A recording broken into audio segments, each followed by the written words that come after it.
একটা জাতি তখনই পরিপূর্ণ অপরাধ থেকে বাঁচতে পারবে যখন ওই জাতির প্রত্যেকটা মানুষের অন্তরে এই বিশ্বাস হবে যে আমি যেই কর্ম করি না কেন দুনিয়ায় কারো সামনে হিসাব না দেওয়া লাগলেও কার সামনে দিতে হবে।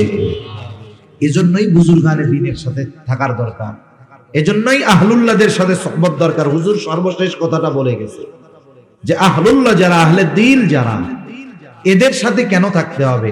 বলে ওদের থেকে কিছু আকর্ষণ গ্রহণ করার জন্য। ওই যে যোগ্যতা অর্জন করছে, যে নিজে আল্লাহর ভয়ে পাপাচার থেকে বেঁচে থাকে, মানুষ দেখা না দেখাকে তারা তোয়াক্কা করে না, এই ধরনের মানুষের সংস্পর্শতা আমাদেরকে ওই ধরনের গুণ অর্জনে অনেকটা সহায়ক হবে। এজন্য আমাদের দরকার সৎসঙ্গ দরকার।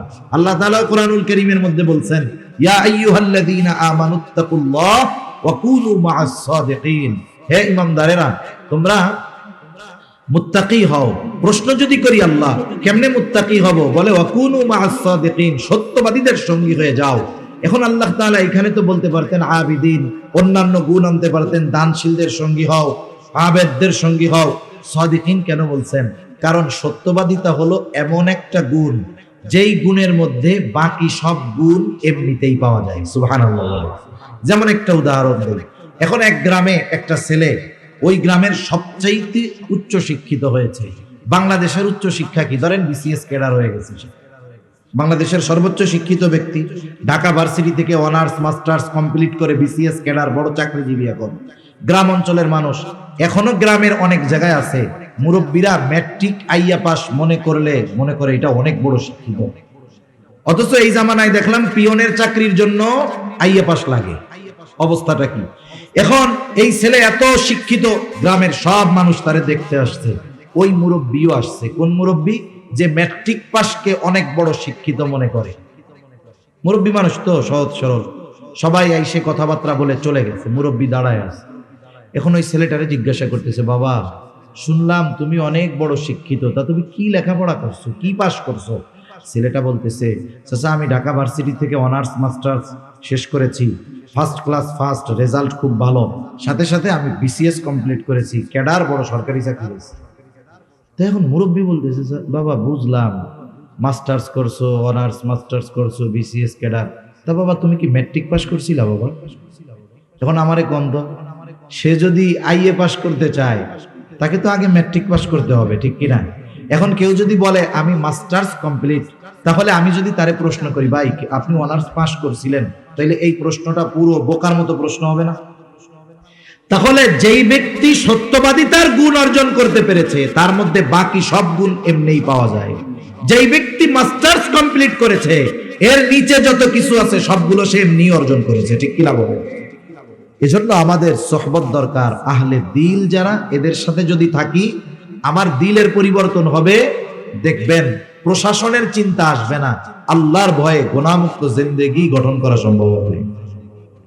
সম্মানিত উপস্থিতি, আমি সূরা মুদ্দাথির থেকে কয়েকটা আয়াত তিলাওয়াত করেছি। আয়াতগুলোকে সামনে রেখে কিছু কথা আপনাদের খেদমতে পেশ করার ইচ্ছা পোষণ করেছি। সর্বোপরি কথা হলো, এ দুনিয়াতে আমরা কেউ থাকবো না। এ দুনিয়া থেকে একদিন আমাদের সকলকে চলে যেতে হবে। এ দুনিয়াতে হাজারো মতের মানুষ আছে, হাজারো ধর্মের মানুষ আছে, হাজারো বিশ্বাসের মানুষ আছে। এ দুনিয়াতে একদল মানুষ আছে যারা স্রষ্টাকেই অবিশ্বাস করে, আছে না নাই?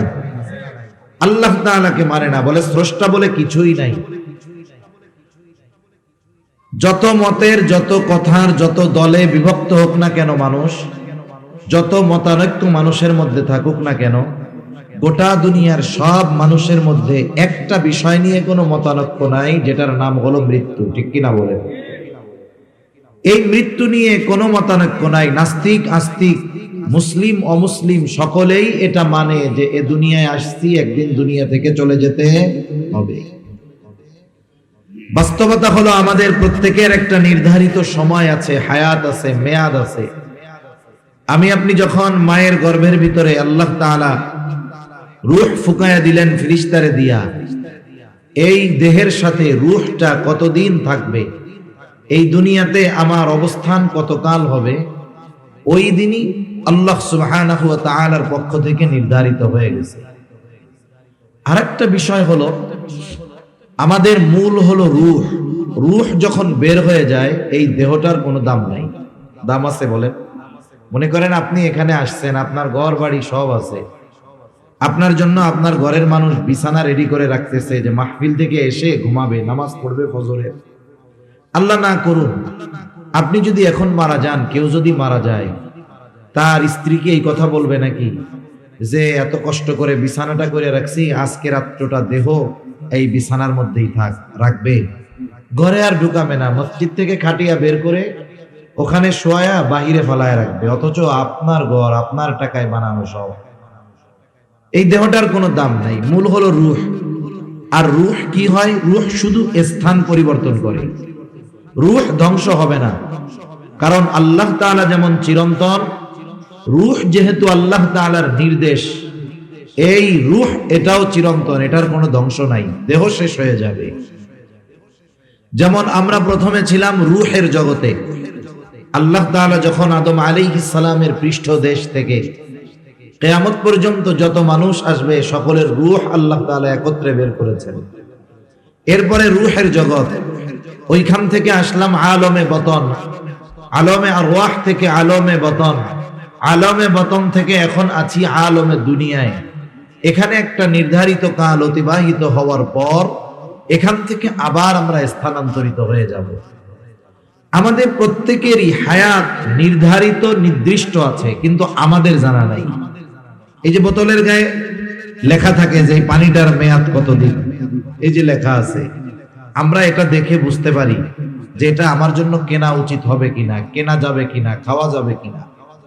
আমাদেরও একটা নির্ধারিত মেয়াদ আছে, আছে ঠিক, কিন্তু সেটা আমাদের কারো জানা নাই। এজন্য আমাদের উচিত সব সময় প্রস্তুত থাকা, কারণ ওই সময়টা যখন চলে আসবে, আমি আপনি যত সুস্থ থাকি না কেন এ দুনিয়ায় থাকতে পারবো না। আবার ওই সময় আসার আগে আমি আপনি যত অসুস্থ হই না কেন আমি আপনি মরব না। একেবারে যথাসময়ে মৃত্যুর ফেরেশতা মালাকুল মাউত হাজির হয়ে যাবে, এক মুহূর্ত আগেও আসবে না, এক মুহূর্ত বিলম্বও করবে না। আল্লাহ তাআলা বলেন, ফাইদা জাআ আজালুহুম লা ইস্তাখিরুনা সাআতাও ওয়া লা ইস্তাকদিমুন।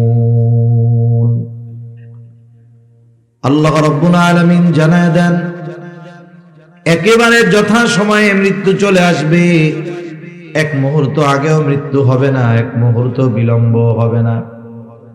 যখন আমার আপনার দেহ থেকে রূহটাকে মালাকুল মাউত বিচ্ছিন্ন করে ফেলবে, এই দেহটা অচল নিশ্চল হয়ে যাবে।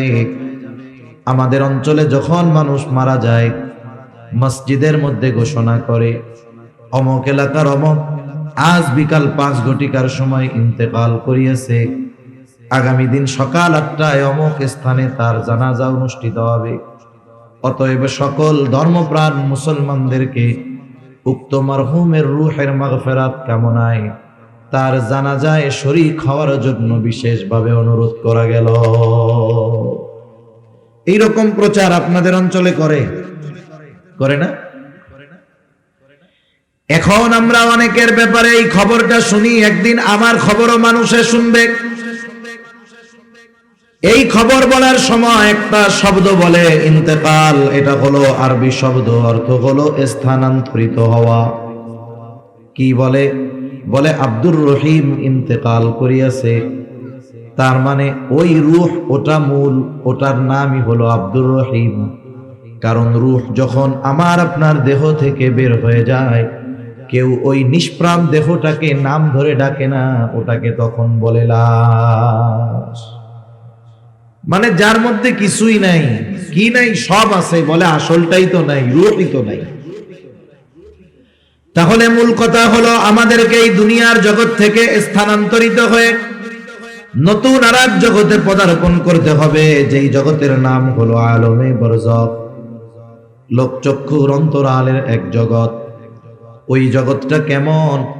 বলে দুনিয়ায় যার আমল যেমন, আলমে বরজখটা তার জন্য তেমন।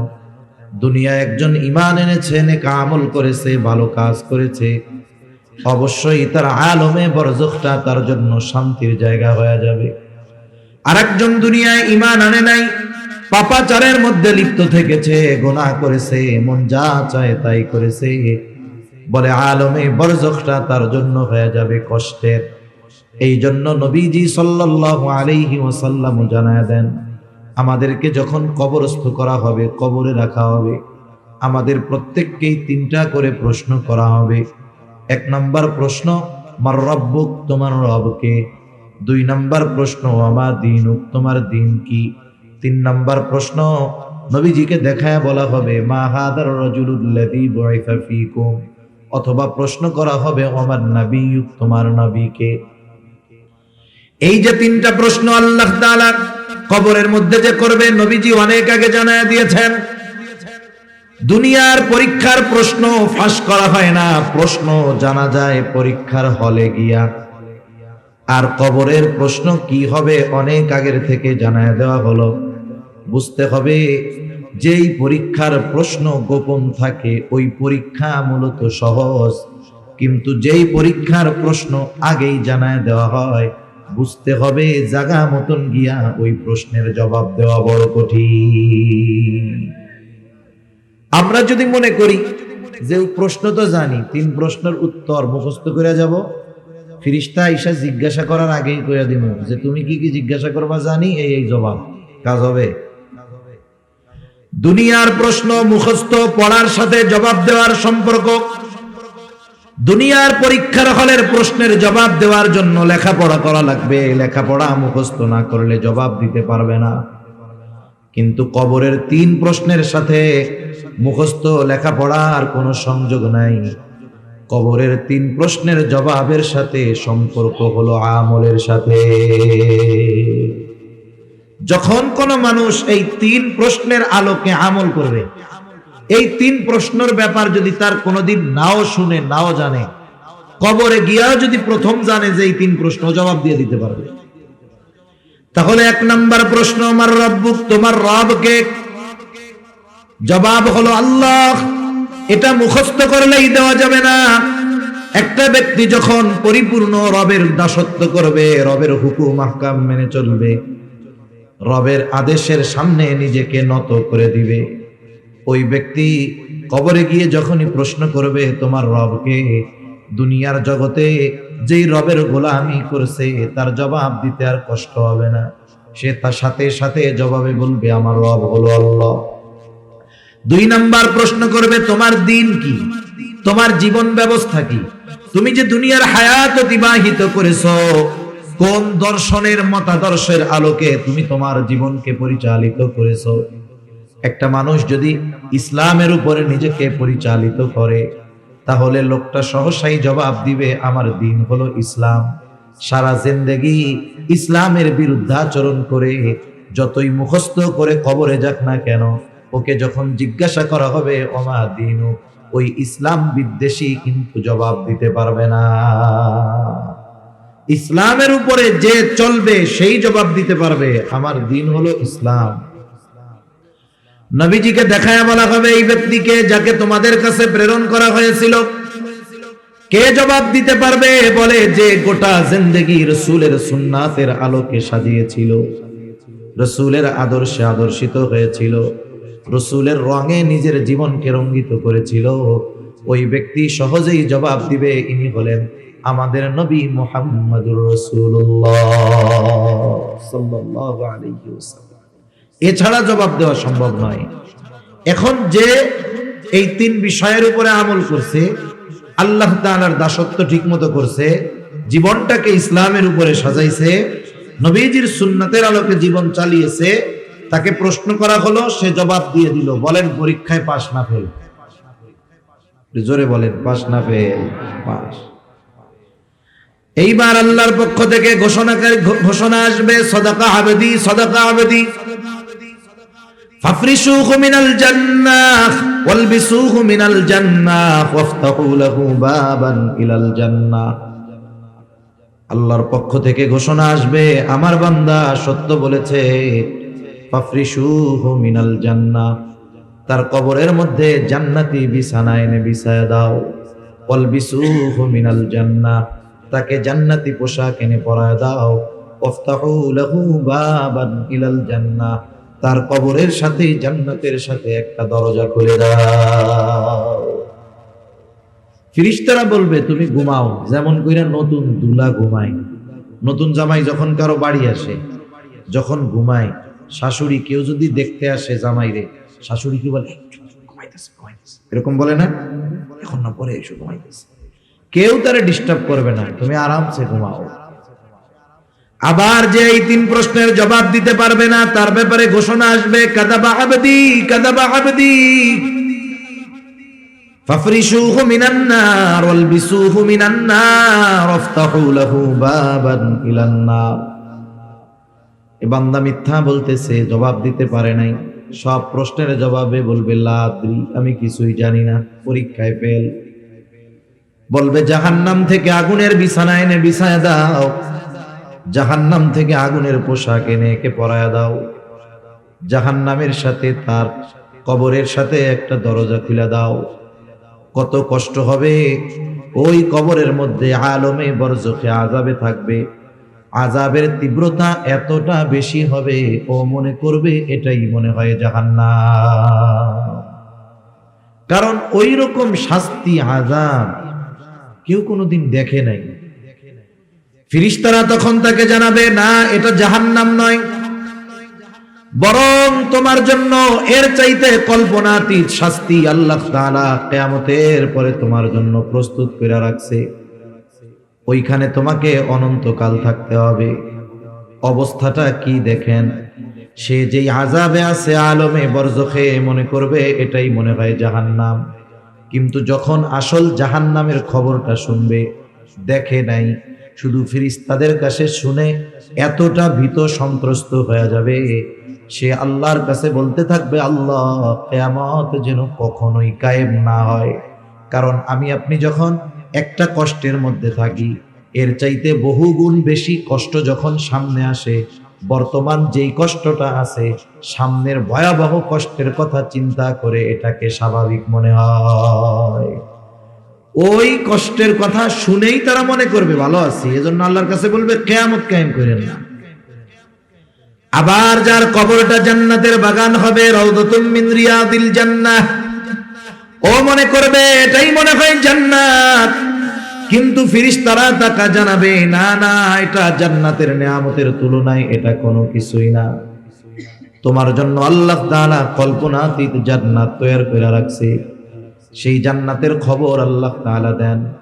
জান্নাত কেমন?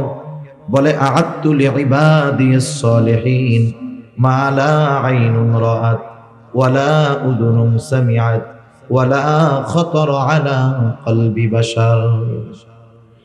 আল্লাহ তাআলা জানায় দেন, তিনি তার বান্দাদের জন্য, নেককার বান্দাদের জন্য এমন জান্নাত প্রস্তুত করে রেখেছেন, মা লা আইনুন রাআত, দুনিয়ার কোন চোখ এটা দেখে নাই, ওয়ালা উযুনুন সামিআত, ওই জান্নাতের প্রকৃত নিয়ামতের কথা দুনিয়ার কোন কান শুনে নাই, ওয়ালা খাতারা আলা কলবি বাশার, ওই জান্নাতের নিয়ামত প্রকৃত পক্ষে কেমন হতে পারে দুনিয়ার কোন মানুষের অন্তর এটা কল্পনাও করতে পারে না।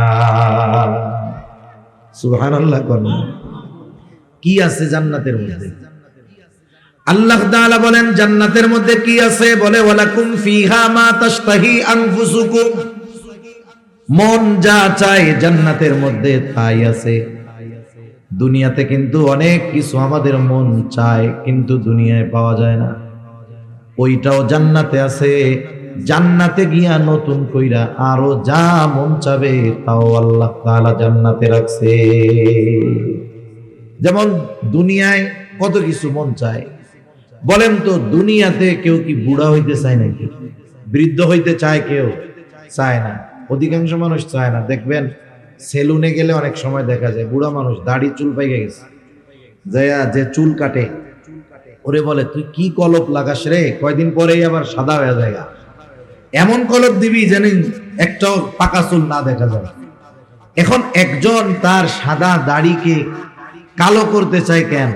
কারণ সাদা থাকলে তো মুরব্বি মুরব্বি লাগে, কালো যদি হয় তাহলে একটু জোয়ান জোয়ান লাগবে, তাই না?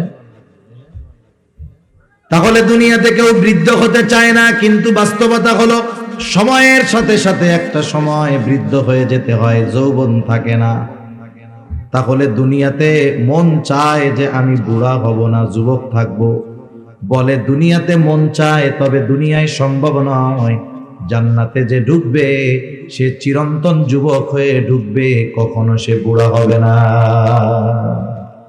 33 বছরের টকবগে যুবক থাকবে, কখনো কি হবে না, বুড়া হবে না।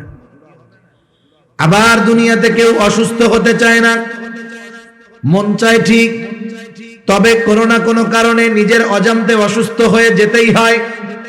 বার্ধক্যকালে যত সুস্থ মানুষ হোক, বিভিন্ন অসুস্থতা এসে তাকে গ্রাস করে বসে। অনেক সময় যুবক মানুষ অসুস্থ হয়ে যায়। তাহলে দুনিয়ায় মন চায় চির সুস্থতা, কিন্তু দুনিয়ায় সম্ভব নয়। বলে জান্নাতে যে যাবে, একবার যখন ঢুকবে আর কোনোদিন সে অসুস্থ হবে না।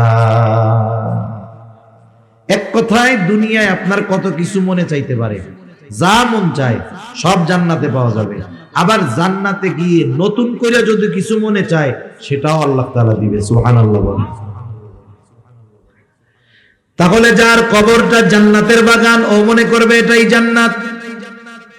যখন তাকে বলা হবে এর চাইতে কল্পনাতীত নেয়ামত তোমার জন্য প্রস্তুত করে রাখা হয়েছে, যেটা তুমি কিয়ামতের পরে পাবা, এইবার যখন ওই নেয়ামতের কথা শুনবে, সে আল্লাহর কাছে ফরিয়াদ করবে, বলবে আল্লাহ যথা দ্রুত সম্ভব আপনি কিয়ামত কায়েম করেন, আমি আমার অনন্তকালের চূড়ান্ত বাসস্থানে যেতে চাই। কারণ যখন এটারে সবচেয়ে ভালো মনে করছে, যখন এইটার চাইতে আরো বেশি ভালোর খবর শুনছে, এখন তর সয় না, আল্লাহ তাড়াতাড়ি আপনি কিয়ামত দেন, যাতে করে আমি আমার আসল বাসস্থানে যেতে পারি। এখন আমাদের সবাইকে এই আলমে বরজখে যাওয়া লাগবেই, কোনো সন্দেহ নেই। আমাদের সকলকে দীর্ঘকাল এই আলমে বরজখের বাসিন্দা হতেই হবে। আলমে বরজখে আমাদের থাকতে হবে দীর্ঘকাল, তবে অনন্তকাল নয়। সর্বশেষ যেই ব্যক্তি দুনিয়া থেকে ইন্তেকাল করবে, স্থানান্তরিত হবে, সেও কমপক্ষে 40,000 বছর আলমে বরজখের বাসিন্দা থাকবে। আল্লাহ সুবহানাহু ওয়া তাআলা ইসরাফিল আলাইহিস সালামকে সিংহায় ফুৎকারের আদেশ দিবেন। প্রথমবার সিংহায় ফুৎকারের মাধ্যমে এ দুনিয়া থেকে মানব সভ্যতার ইতি ঘটবে। আল্লাহ তাআলা কোরআনুল কারীমের মধ্যে বলেন, ওয়ানুফিখা ফিস সূরি ফাসাইকা মান ফিস সামাওয়াতি ওয়া মান ফিল আরদ ইল্লা মান শাআল্লাহ সুম্মা নুফিখা ফীহি উখরা ফাইযা হুম কিয়ামুন ইয়ানজুরুন। আল্লাহ রাব্বুল আলামিন বলেন, প্রথমবার সিংহায় ফুৎকার দেওয়ার পর ফাসাইকা মান ফিস সামাওয়াতি ওয়া মান ফিল আরদি ইল্লা মান শাআল্লাহ। আল্লাহ তাআলা যেগুলো চান সেগুলো ছাড়া যত প্রাণী আছে, যত প্রাণ আছে, যত মানুষ আছে, সিংহায় ফুৎকারের আওয়াজটা এত বিকট হবে যে সব প্রাণী অজ্ঞান হয়ে যাবে। মুফাসসিরিন ইকরাম বলেন, প্রথমে অজ্ঞান হবে, এরপরে সবার মৃত্যু ঘটবে। এর মাধ্যমে সর্বশেষ মানুষটাও আলমে বরজখের বাসিন্দা হয়ে যাবে। এরপরে পুনরায় আবার সিংহায় ফুৎকার দেওয়া হবে। মুফাসসিরিন ইকরাম বলেন, দুই সিংহায় ফুৎকারের মাঝে ব্যবধান হলো কমপক্ষে 40,000 বছর। এই হিসাবে যেই মানুষটা সর্বশেষ দুনিয়া থেকে বিদায় নিবে, ও কমপক্ষে 40,000 বছর আলমে বরজখে থাকবে। আল্লাহ তাআলা এরপরে বলেন, সুম্মা নুফিখা ফীহি উখরা ফাইযা হুম কিয়ামুন ইয়ানজুরুন। আবার যখন সিংহায় ফুৎকার দেওয়া হবে, প্রত্যেকের অবস্থান স্থল থেকে উঠে দাঁড়ায় যাবে। প্রত্যেকে উঠে দেখতে থাকবে কি হচ্ছে এগুলো। শুধু তাই না, আল্লাহ তাআলা কোরআনুল কারীমের সূরা ইয়াসিনের মধ্যে বলেন, ওয়ানুফিখা ফিস সূরি ফাইযা হুম মিনাল আজদাফি ইলা রাব্বিহিম ইয়ানসিলুন। এখানে দ্বিতীয়বার সিংহায় ফুৎকার উদ্দেশ্য, সিংহায় ফুৎকার দেওয়ার পর প্রত্যেকে তার অবস্থান স্থল থেকে উঠে যাবে। ইলা রাব্বিহিম ইয়ানসিলুন, প্রত্যেকেই তার রবের দিকে ছুটতে থাকবে। ওইখানে বলা হইল উল্টা তাকাইতে থাকবে। মুফাসসিরিনে কেরাম বলেন উদ্দেশ্য হলো উঠবে, তাকাইয়া ডানে বামে দেখবে কি হচ্ছে, এরপরে অটোমেটিক তারা তাদের রবের দিকে ছুটতে থাকবে। কেমন অবস্থা হবে ওই দিন? মানুষেরা উঠবে, এতটা ভীত সন্ত্রস্ত থাকবে, যার কবরে আযাব ছিল সেও কবরের আযাবের কথা ভুলে যাবে। একদল মানুষ বলবে, কি বলবে? ইয়া ওয়াইলানা মান বাআসানা মিন মারকাদিনা, হায় দুর্ভোগ, কে আমাদেরকে আমাদের অবস্থান স্থল থেকে জাগায়া দিল। মাম বাআসানা, কে জাগায়া দিল? বলে জাগায়া দেয় কারে? বলে যে ঘুমায় থাকে তাকে। একজন সজাগ ব্যক্তিকে আপনি ডেকে উঠাতে পারবেন না, কিন্তু যে ঘুমায় থাকে তাকে ডাক দিয়া উঠাইতে পারবেন। ওই মানুষগুলো বলবে কে আমাদেরকে জাগায়া দিল, কে আমাদেরকে উঠায়া দিল, অথচ ছিল আযাবে, এখন বলতেছে উঠায়া দিল কে? তার মানে হাসরের ময়দানে উঠবার পর অবস্থা দেখে এতটা ভীত সন্ত্রস্ত তারা হবে, যাদের কবরের মধ্যে আযাব ছিল সেই আযাবের কথা তারা ভুলে যাবে। কেমন অবস্থা হবে? নবীজি সাল্লাল্লাহু আলাইহি ওয়াসাল্লাম বলেন কিয়ামতের দিন সকলে বিবস্ত্র অবস্থায় উঠবে। আয়েশা সিদ্দিকা রাদিয়াল্লাহু তাআলা আনহা জিজ্ঞাসা করেন, ইয়া রাসূলুল্লাহ, মানুষেরা বিবস্ত্র অবস্থায় উঠবে, নারী পুরুষ সবাই বস্ত্রহীন থাকবে, কেউ কি লজ্জা পাবে না? একজন কি আরেকজনের দিকে তাকাবে না?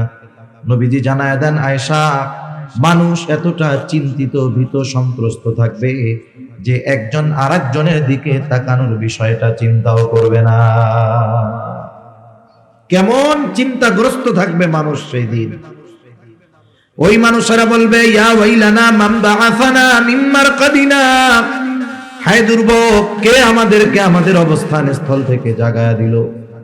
মুমিনরা অথবা ফেরেশতারা তাদের এই কথার জবাবে বলবে, হাযা মা ওয়া'আদার রাহমানু ওয়া সাদাকাল মুরসালুন, এটা হলো দয়াময়ের সেই প্রতিশ্রুত দিবস, যেই দিবসের ওয়াদা তিনি দিয়েছিলেন। শুধু তাই না, ওয়া সাদাকাল মুরসালুন, রাসূলগণ এই দিবসের সত্যায়ন করেছিল। প্রত্যেক নবী রাসূল তার উম্মতকে আখিরাতের কথা, কিয়ামতের কথা বলেছে কি বলে নাই? এটাই হলো এই দিবস, যেই দিবসের এক নাম হলো ইয়াউমুল কিয়ামah। এটাই হলো এই দিবস, যেই দিবসের এক নাম হলো ইয়াউমুল হাসর। এটাই হলো এই দিবস, যেই দিবসের আরেক নাম হলো ইয়াউমুল জাযা। এটাই হলো সেই দিবস, যেই দিবসের আরেক নাম হলো ইয়াউমুদ্দিন। ইয়াউমুল হাসর, একত্রিতকরণ দিবস। পৃথিবীর শুরু থেকে নিয়ে শেষ পর্যন্ত যত মানুষ আছে, ছিল, আসবে, সকলকে ওই দিন আল্লাহ তাআলা একত্রিত করবেন। বলে ইয়াউমুল জাযা, প্রতিদান দিবস। ওই দিন আল্লাহ তাআলা প্রত্যেকটা মানুষের তার দুনিয়ার কর্মের পূর্ণ প্রতিদান দিবেন। আল্লাহ তাআলা বলেন, ওয়া ইন্নামা তুওয়াফাউনা উজুরাকুম ইয়াউমাল কিয়ামাহ ফামান যুহজিহা আনিন নার ওয়া উদখিলাল জান্নাতা ফাকাদ ফাজ। আল্লাহ রাব্বুল আলামিন বলেন, মানুষকে তার কর্মের পূর্ণ প্রতিদান দেওয়া হবে কিয়ামতের দিন। মূল কথা হইল মানুষকে তার দুনিয়ার কর্মের পূর্ণ প্রতিদান আল্লাহ তাআলা কিয়ামতের দিন দিবেন। দুনিয়ায় আল্লাহ তাআলা কোন মানুষকে তার ভালো কর্ম হোক আর মন্দ কর্ম হোক, এর প্রতিদান পরিপূর্ণভাবে আল্লাহ তাআলা দুনিয়ায় দেয় না। অনেক সময় অনেক মানুষ ভালো কাজ করে, নেকের কাজ করে, গুনাহ কিনা বলেন, আবার দুনিয়াতে অনেকে মন্দ কাজ করে, গুনার কাজ করে। ঘুরে ফিরে কি দেখা যায়? বলে যারা জুলুম করে, যারা অত্যাচার করে, দুর্নীতিবাজ, এরা বাঁচেও বেশি দিন, অসুস্থ সহজে হয় না, দুনিয়াতে এদের প্রভাব প্রতিপত্তিও বেশি থাকে। ঠিক কিনা বলেন? আমরা অনেক সময় আফসোস করি, আরে এত জুলুম করে, এটা মরেও না, কোনো আযাবও আসে না। জালেম যখন জুলুম করে, ওর জুলুমের মাত্রা বাড়ার দ্বারা আমরা তো আশাহত হই, কিন্তু আল্লাহ তাআলা জালেমকে বেশি জুলুম করার সুযোগ দেন কেন? কারণ ও যত বেশি জুলুম করবে, ওকে তত বেশি শাস্তি দেওয়া যাবে। ঠিক কিনা বলেন? মূলত ওর শাস্তি বেশি দেওয়ার জন্য ওকে জুলুম করার সুযোগ আল্লাহ তাআলা দেয়। এজন্য যখন কোনো পাপাচারী, জালেম সে দীর্ঘ হায়াত পায়, সুস্থ থাকে, এটারে নেয়ামত মনে করার সুযোগ নাই। কিন্তু জালেমরা কিন্তু নেয়ামত মনে করে। ও অসুস্থ হয় না, পাপ করতেছে, আবার ভালোই আছে, ও মনে করে আল্লাহ মনে করে খুব ভালোবাসে। আসলে কি বিষয়টা তাই? তাইলে তো আল্লাহর কাছে প্রিয় এক বান্দা ফেরাও, 400 বছর তার সর্দি টর্দি কিচ্ছু লাগে নাই, তাহলে বড় বুজুর্গ হয়ে যেত না? কিন্তু আল্লাহ তাআলা ওরে সুযোগ দিছে কেন? শাস্তি বেশি দেওয়ার জন্য। দুনিয়াতে এই জন্য যারা জালেম আছে, আমরা যত দেখি না কেন, মনে করি না কেন যে আল্লাহ তাআলা এদেরকে ছাড় দেয়, আসলে তা না, ছেড়ে দেবেন তা না। আল্লাহ তাআলা দুনিয়াতে পাপ করার সুযোগ দিয়েছেন যাতে আখিরাতে শাস্তি বেশি বেশি দিতে পারে। আবার এই যে দুনিয়ায় যারা নেকের কাজ করতেছে, মূল প্রতিদান আল্লাহ তাআলা আখিরাতে দিবে। এই জালেমের জুলুমের যেই মূল প্রতিদান, পূর্ণ প্রতিদান আল্লাহ তাআলা তাকে আখিরাতে দিবে। দুনিয়ায় তো অনেক মানুষ এমন হবে, যেমন দোয়ার কথা বুজুর্গানে দিন বলেন, একটা মানুষ যখন দোয়া করে, দোয়ার প্রতিদান আল্লাহ তাআলা 3 ভাবে দেয়। দোয়া কবুলের কিছু শর্ত আছে, শর্তগুলো ঠিক রেখে যদি সে দোয়া করে, যেমন হারাম খায় না, অন্যেরটা মেরে খায় না, অসম্ভব কিছু আল্লাহর কাছে চায় না। যেমন কেউ যদি আল্লাহর কাছে এই দোয়া করে, আল্লাহ আপনি তো নূহ আলাইহিস সালাম রে 950 বছর হায়াত দিয়েছেন, আমারে বেশি না 500 বছর দিলে হবে। এই দোয়া কি করা যাবে নাকি? কারণ নবীজি জানিয়েছেন আমার উম্মতের গড় আয়ু হলো 60 থেকে 70। এই জায়গায় আপনি কেন 500 বছর চাইবেন? এজন্য এমন কিছু না চাওয়া যেটা আল্লাহ দিবেন না। এই বিষয়গুলো, কিছু বিষয় আছে, ঠিক রেখে যদি আল্লাহর কাছে দোয়া করা হয়, তাহলে ওই ব্যক্তির দোয়া কবুল হয়, কোনো সন্দেহ নাই। তবে দোয়ার প্রতিদান আল্লাহ তাআলা 3টা স্তরে দেন। কয় স্তরে? প্রথম হলো দোয়া করার সাথে সাথেই আল্লাহ তাআলা কবুল করেন। আপনি আমি আমার আপনার জীবনের অনেক দোয়া আছে যে নগদে করছি, আল্লাহ তাআলার কাছে কবুল হয়ে গেছে। এই রকম নজির আপনি অনেক পাবেন। কথার কথা মনে করেন, একটা উদাহরণ দেই। গভীর রাত আপনার বাবা, আপনার মা অথবা সন্তান অসুস্থ হয়ে গেছে, রাত বাজে 3টা 4টা, রোগী হসপিটালে নিয়ে যেতে হবে। আপনি যখন এখান থেকে, ঘর থেকে বের হবেন, স্বাভাবিক 2টা 3টার সময় কোনো ধরনের গাড়ি না পাবেন না, এটাই স্বাভাবিক, ঠিক কিনা বলেন? কিন্তু গাড়ি তো প্রয়োজন।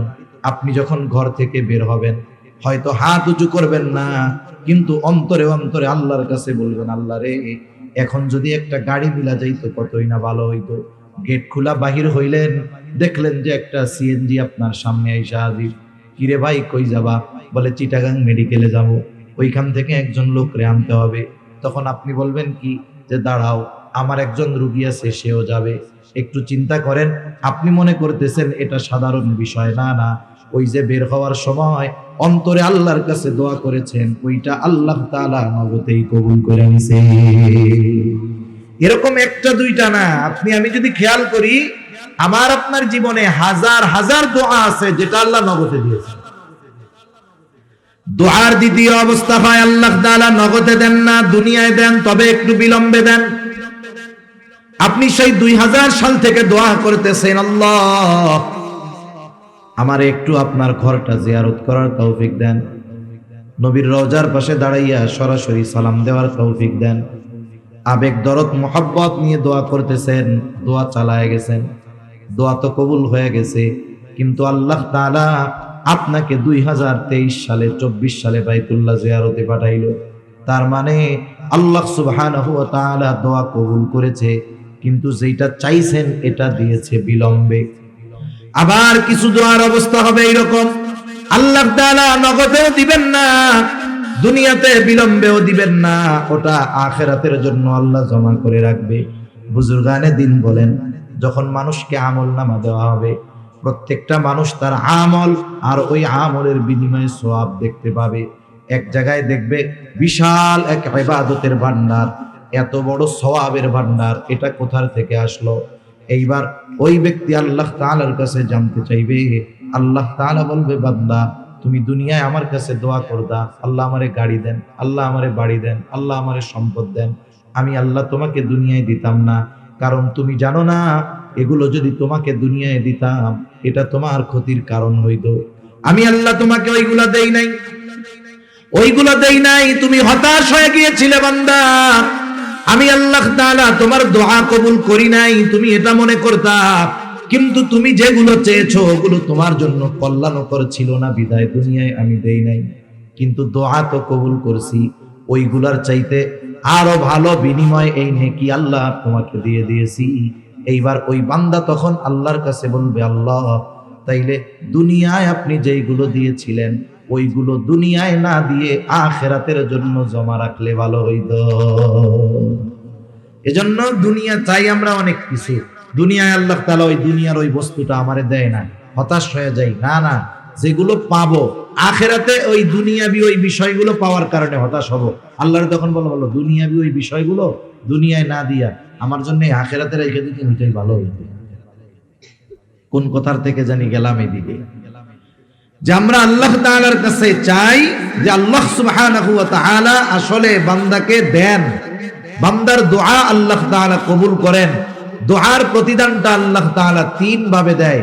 এজন্য আল্লাহ সুবহানাহু ওয়া তাআলার কাছে চাওয়ার ক্ষেত্রে শর্তগুলো যদি ঠিক থাকে, আশা করা যায় আল্লাহ সুবহানাহু ওয়া তাআলা বান্দাকে এই বিনিময় থেকে মাহরুম করবেন না। সুবহানাল্লাহ। হাসরের ময়দানের অবস্থার থেকে বলতেছিলাম আর কি। হাসরের ময়দানের মুসিবতটা এমন হবে, আয়েশা সিদ্দিকা রাদিয়াল্লাহু তাআলা আনহা জিজ্ঞাসা করলেন, ইয়া রাসূলুল্লাহ, মানুষেরা কি লজ্জা পাবে না? নবীজি বলেন, মানুষেরা এত চিন্তিত ভীত থাকবে যে সে কারো দিকে তাকানোর বিষয়টাও সেই দিন চিন্তা করবে না। আল্লাহ সুবহানাহু ওয়া তাআলা ওই দিন একত্রিত কেন করবেন এই কথার থেকে গিয়েছিলাম যে ইয়াউমুল জাযা, প্রতিদান দিবস। আল্লাহ তাআলা ওই দিন মানুষকে তার দুনিয়ার কর্মের পূর্ণ প্রতিদান দিবেন। আল্লাহ তাআলা শুধু প্রতিদান দিবেন তা নয়, প্রতিদান দেওয়ার আগে প্রত্যেকটা মানুষকে তার দুনিয়ার কর্মগুলোর ব্যাপারেও অবগত করবে। আমি দুনিয়ায় কি কাজ করেছি আমার মনে না থাকলেও আল্লাহ তাআলা ওই দিন মনে করায় দেন। হাসরের ময়দানে কয়েকটা মুহূর্ত হবে সবচাইতে জটিল মুহূর্ত, চিন্তার মুহূর্ত। মানুষগুলো একেবারে ওই সময়ে নিস্তব্ধ নীরব হয়ে যাবে। এর মধ্যে একটা হলো যখন আমলনামা দেওয়ার ঘোষণা দেওয়া হবে। আমলনামা, দুনিয়ায় কি করছি এই আমলনামা ফাইল আমাদের কাছে পৌঁছানোর খবর দেওয়া হবে। একেবারে পিনপতন নীরব হয়ে যাবে, কোনো কথা নাই, সকলে চিন্তিত, না জানি কোন হাতে আমলনামা পাই। আমলনামাগুলো ছেড়ে দেওয়া হবে, কারণ আমার আপনার সাথে সর্বদা আমার আপনার কর্মগুলোর সাক্ষী সংরক্ষণের লোক সবাই আছে, ফেরেশতারা আছে। আমার কর্ম, আমার কথা, আমার কাজ সব সংরক্ষণ করা হচ্ছে, সাথে সাথে তারাও আমার কর্মগুলোর ব্যাপারে সাক্ষী হচ্ছে। সব প্রস্তুত, কিয়ামতের দিন ছেড়ে দেওয়া হবে। প্রত্যেকের আমলনামা প্রত্যেকের কাছে গিয়ে পৌঁছায়া যাবে। আমারটা অন্যের কাছে, অন্যেরটা আমার কাছে আসবে, বিষয়টা এমন নয়। আমলনামাগুলো কেউ ডান হাতে পাবে, কেউ বাম হাতে পাবে। সকলেই আশা করবে আজকে যেন আমি আমার আমলনামাটা ডান হাতে পাই। কিন্তু বাস্তবতা হলো ইচ্ছা করলেই হবে না, বরং আমলনামা কে ডান হাতে পাবে কে বাম হাতে পাবে এটা তার দুনিয়ার কর্মের উপরেই নির্ভর করবে। একটা বিষয় দেখেন, দুনিয়াতে আমাদের গড় আয়ু 60 থেকে 70 বছর। সবাই তো আর 70 বছর বাঁচে না, কেউ একটু বেশি বাঁচে, এর সংখ্যা কম। কিন্তু 70-এর কম, এটাই সংখ্যা বেশি। অথচ এই অল্প সময়ে 60-70 বছরের হায়াতটা এত দাম যে এই 60-70 বছরের কর্মের উপরে নির্ভর করতেছে আমার পুরো অনন্তকালের অবস্থা। এজন্য আমরা দুনিয়ার সময়টাকে একেবারে হেলায় খেলায় বিনষ্ট করে ফেলি, এটা কখনোই ঠিক হবে না। এবার আমলনামা যারা ডান হাতে পাবে তারা তো আনন্দিত হয়ে যাবে। তাদের অভিব্যক্তি কেমন হবে, তারা কতটা আনন্দিত হবে, আল্লাহ তাআলা কোরআনুল কারীমের মধ্যে জানায় দেন। আল্লাহ তাআলা বলেন, ফাআম্মা মান উতিয়া কিতাবাহু বিয়ামিনি ফায়াকুলু হাউমু ইকরাউ কিতাবিয়া ইন্নী যানানতু আন্নী মুলাকিন হিসাবিয়া। যারা ডান হাতে আমলনামা পাবে ওরা এতটা আনন্দিত হবে, মানুষদেরকে ডেকে ডেকে বলবে, হাউমু ইকরাউ কিতাবিয়া, এই তো আমার কিতাব, এই তো আমার আমলনামা, তোমরা পড়ো আমার কিতাব, পড়ো আমার আমলনামা। আমরা যখন ছোটবেলায় প্রাইমারিতে পড়ছি, আমাদের সময় শুধু পরীক্ষায় কে কোন বিষয়ে কত পাইছে এটা জানানো হতো না, একেবারে খাতা সহ দিয়ে দেওয়া হতো। স্যার বলতো দেখো কি লেখছো, কোথায় কোথায় ভুল হইছে।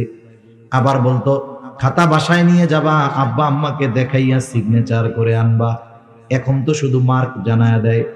এখন ইংরেজি বা অঙ্ক খাতা দিল যে 100-তে 100 পাইছে, তার মানে তার অঙ্কে কোনো ভুল হয় নাই। বলেন তো সে খুশি হয় না বেজার হয়? অন্যরাও বলে দেখি তো দোস্ত তোমার খাতাটা, ও বলে দেখ কত হয়েছে, খুশির ঠেলায়, ঠিক না? এখন জিজ্ঞাসা করে আমরা তো একই লেখাপড়া করছি, তা আমাদের তো 100 মার্কের কমন হয় নাই, তুমি 100 উত্তর কেমনে দিলা? ও বলে যে শোনো, তোমরা তো রাত্রে ঘুমাই যাইতা, আমি এক্সট্রা ভাবে এই বাকি অঙ্কগুলোও করতাম, ওইগুলোর মধ্যে থেকে এগুলো আসছে, এজন্যই তো আমি 100-তে 100 পেয়েছি, ঠিক কিনা বলেন?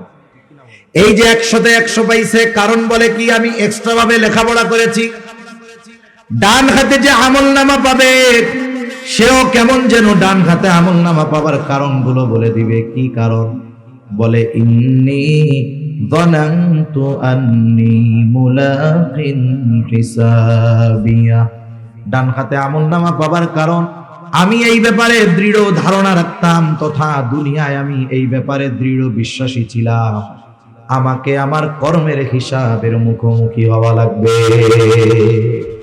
আমি দুনিয়াতে এই বিশ্বাসটা অন্তরের মধ্যে দৃঢ়ভাবে ধারণ করেছি যে দুনিয়ায় আমি যেই কর্ম করি না কেন, দুনিয়ার কারো কাছে হয়তো আমার হিসাব দেওয়া লাগবে না, দুনিয়ার আইনের ফাঁক ফকর দিয়ে আমি বের হয়ে যেতে পারবো।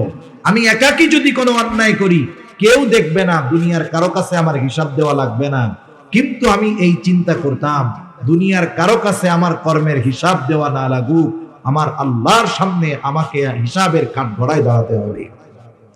একটা জিনিস আমাদের মনে রাখতে হবে, আমাদের দেশে অপরাধ দমন করার জন্য কত বাহিনী আছে না? পুলিশ আছে, র্যাব আছে, বিজিবি আছে, চিতা আছে, কোবরা আছে, তারপরে অন্যান্য কত বাহিনী আছে। আপনারা বলেন তো, বাহিনী, এই আইন শৃঙ্খলা বাহিনীর সংখ্যা দিন দিন বাড়ে না কমে? আইন শৃঙ্খলা রক্ষাকারী বাহিনীর সংখ্যা বাড়ে, সাথে সাথে অপরাধ বাড়ে না কমে? তার মানে বোঝা গেল দুনিয়ার আইন শৃঙ্খলা বাহিনী একটা মানুষের মধ্যে শৃঙ্খলা আনতে পারে না। দুনিয়ার আইন শৃঙ্খলা বাহিনী কিছু বিষয়ে অপরাধ দমন করতে পারলেও অপরাধ পরিপূর্ণ নির্মূল করতে পারে না। একটা জাতি তখনই পরিপূর্ণ অপরাধ থেকে বাঁচতে পারবে যখন ওই জাতির প্রত্যেকটা মানুষের অন্তরে এই বিশ্বাস হবে যে আমি যেই কর্ম করি না কেন দুনিয়ায় কারো সামনে হিসাব না দেওয়া লাগলেও কার সামনে দিতে হবে। এজন্যই বুজুর্গানে দ্বীনের সাথে থাকার দরকার, এজন্যই আহলুল্লাহদের সাথে সোহবত দরকার। হুজুর সর্বশেষ কথাটা বলে গেছে যে আহলুল্লাহ যারা, আহলে দিল যারা, এদের সাথে কেন থাকতে হবে? বলে ওদের থেকে কিছু আকর্ষণ গ্রহণ করার জন্য। ওই যে যোগ্যতা অর্জন করছে, যে নিজে আল্লাহর ভয়ে পাপাচার থেকে বেঁচে থাকে, মানুষ দেখা না দেখাকে তারা তোয়াক্কা করে না, এই ধরনের মানুষের সংস্পর্শতা আমাদেরকে ওই ধরনের গুণ অর্জনে অনেকটা সহায়ক হবে। এজন্য আমাদের দরকার সৎসঙ্গ দরকার। আল্লাহ তাআলা কোরআনুল কারীমের মধ্যে বলছেন, ইয়া আইয়ুহাল্লাযীনা আমানুত্তাকুল্লাহ ওয়া কুনু মা'আস সাদিকিন। হে ঈমানদারেরা, তোমরা মুত্তাকি হও। প্রশ্ন যদি করি আল্লাহ কেমনে মুত্তাকি হব? বলে ওয়া কুনু মা'আস সাদিকিন, সত্যবাদীদের সঙ্গী হয়ে যাও। এখন আল্লাহ তাআলা এখানে তো বলতে পারতেন আবিদিন, অন্যান্য গুণ আনতে পারতেন, দানশীলদের সঙ্গী হও, আবেদদের সঙ্গী হও। সাদিকিন কেন বলছেন? কারণ সত্যবাদিতা হলো এমন একটা গুণ যেই গুণের মধ্যে বাকি সব গুণ এমনিতেই পাওয়া যায়। সুবহানাল্লাহ। যেমন একটা উদাহরণ দেই, এখন এক গ্রামে একটা ছেলে ওই গ্রামের সবচাইতে উচ্চ শিক্ষিত হয়েছে।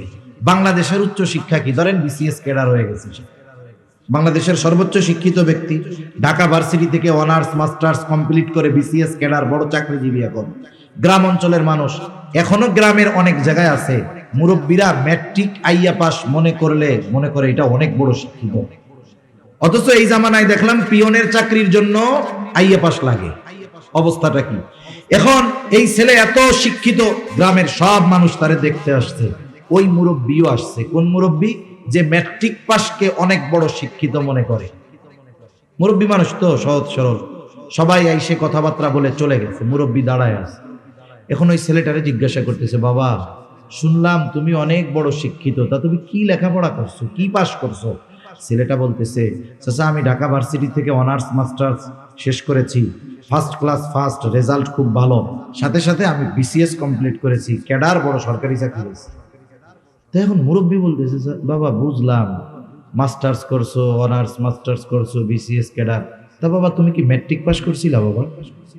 এখন আমারে গন্ধ, সে যদি আইএ পাস করতে চায় তাকে তো আগে ম্যাট্রিক পাস করতে হবে, ঠিক কিনা? এখন কেউ যদি বলে আমি মাস্টার্স কমপ্লিট, তাহলে আমি যদি তারে প্রশ্ন করি, ভাই আপনি অনার্স পাস করছিলেন, তাইলে এই প্রশ্নটা পুরো বোকার মতো প্রশ্ন হবে না? তাহলে যেই ব্যক্তি সত্যবাদিতার গুণ অর্জন করতে পেরেছে তার মধ্যে বাকি সব গুণ এমনিই পাওয়া যায়। যেই ব্যক্তি মাস্টার্স কমপ্লিট করেছে এর নিচে যত কিছু আছে সবগুলো সে এমনি অর্জন করেছে, ঠিক কিনা বলে? এজন্য আমাদের সোহবত দরকার, আহলে দিল যারা, এদের সাথে যদি থাকি আমার দিলের পরিবর্তন হবে।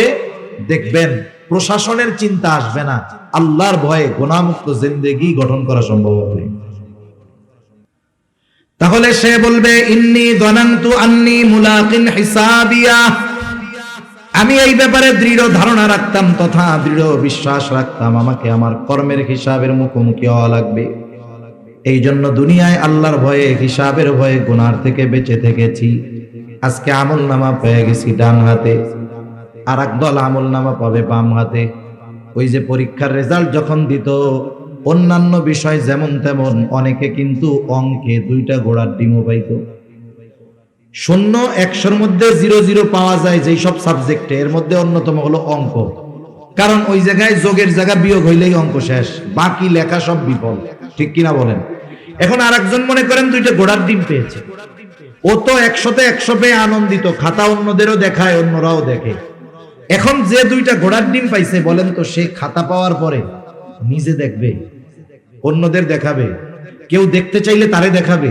ও খাতা আগে ব্যাগের মধ্যে ভরবে, মাথা নিচে করে দিবে, বন্ধু বান্ধবের সামনে লজ্জায় মাথা উঠাবে না। মনে মনে কি বলবে? আমার মনে হয় মনে মনে তখন বলবে, আল্লাহ রে, গতকাল যদি এই সারের বাড়ি আগুন ধরে সব পুড়িয়া ছাই হয়ে যেত, তাইলে তো কম পক্ষে আমার আজকে এই ঘোড়ার ডিম 2টা পাওয়া লাগতো না। দেখেন সবাই তাকে চিনে, সেও সবাইকে চিনে, কতটা লজ্জিত হবে সে।